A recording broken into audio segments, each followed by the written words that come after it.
And also Kim Walker, CEO of Silver Group. It's a consultancy that specializes in understanding the silver market, which can be defined as consumers age 50 or above. Is that right? 50 or above, yeah. Oh, okay. Okay, good morning, guys. I guess, Kim, I mean, very often now we hear this term active aging, you know, because the other way is when we think of growing older, we think of retirement, slowing down, but it doesn't really have to be the case, right? You shouldn't be slowing down. Well, exactly. I'm a great advocate of the point that there isn't so much a fear of aging, it's a desire to remain younger for longer.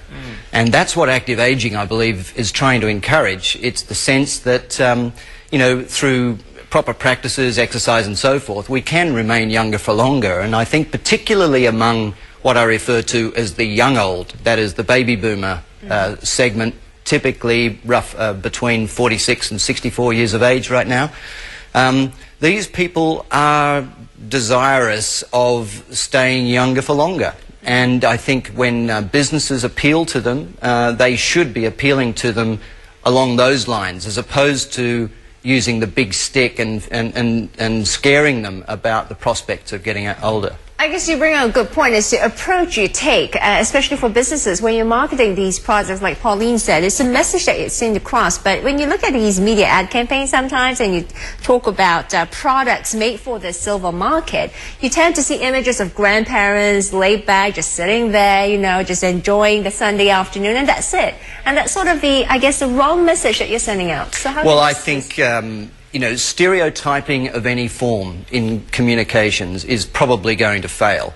Just as if we tried to stereotype a teenager in communications, it would fail because there would be some terminology or lexicon that we'd get wrong. And likewise, if we do so with an older consumer group, it's going to go completely over their heads. And I think one of the reasons for this, having come from the advertising industry myself, I can be self-critical, is that the industry is staffed by a lot of very, very young people who just don't really understand what's going on in the minds of older people and the way they see themselves. So what should we do? Because we are bombarded by these impressions, and you can't help but think, even as an older person, you might think, well, maybe it is better to be younger. You know, I mean, then you start aspiring towards that. Should we change the benchmark? Should we be changing the goals, perhaps, for or the role models that an older population might be aspiring towards? I think it's important not to, you know, the notion of segmenting. Once you hit 50 plus, you become old.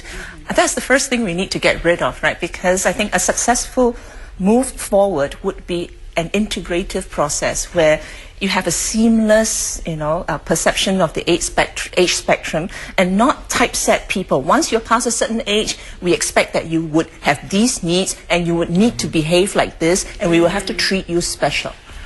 That's exactly right. I think it hit the nail on the head. The thing about people, particularly baby boomers, they don't want to be positioned as being old. They don't see themselves that way.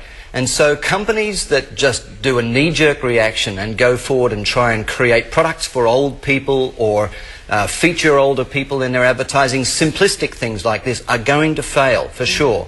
Because as soon as you send me that trigger, I will reject it. However, if you understand my needs, if you understand that as I get older, my physiology is changing, my eyesight is perhaps deteriorating a little. So, you know, I need lighting in the store that's a little brighter so I can see the labels. I may need clothing shaped slightly differently for my changing shape. I may need the sound levels in the retail environment slightly lowered so that I can hear the sales pitch. Those sorts of things, if they can be done in a very subtle way without making me feel old and special, that's the key to success. I guess more the idea of we are changing, our body is changing versus we're aging and our body is slowing down. Well, our needs change. At the same time, we don't want the whole world to know that we're going into the old people's section, you know. Okay, thanks so much. Do just stick around for a bit. We need to take off for a short break, but we'd like to continue this conversation in just a while. Our guest this morning, Professor Paulin Straughan of the National University of Singapore, and Kim Walker, as well, CEO of the Silver Group, will be back to look at why modern society tend to view aging in a negative rather than positive light, and what businesses can do about it. We'll be right back. See you in a bit. We are interview segment. Just before the break, we were talking about the stereotypes that accompany aging and older people and how these stereotypes are built up and reinforced. That's right. We continue our discussion now and also take a look at how businesses should be aware of this and if they want to successfully capture the silver market. So let's welcome back our guest this morning, Associate Professor Paulin Straughan, and also Kim Walker. Very good morning to both of you again. So we were just talking about how this negative connotation of aging was built up. One of the points through our internal discussion that was brought up was technology and how it played a part, because we feel that the internet has really sped things up and we feel a group of people, which is the senior group, falling behind. Well, I think just to follow on from Pauline's point there, if we look at new technology like the iPad, the iPad is a device that is being heralded as something that was almost tailor-made for the 50-plus. It's a fairly expensive device, and the 50-plus tend to be more able to afford that than younger consumers. It enables reading of books, which we tend to have more time to do and more interest to do.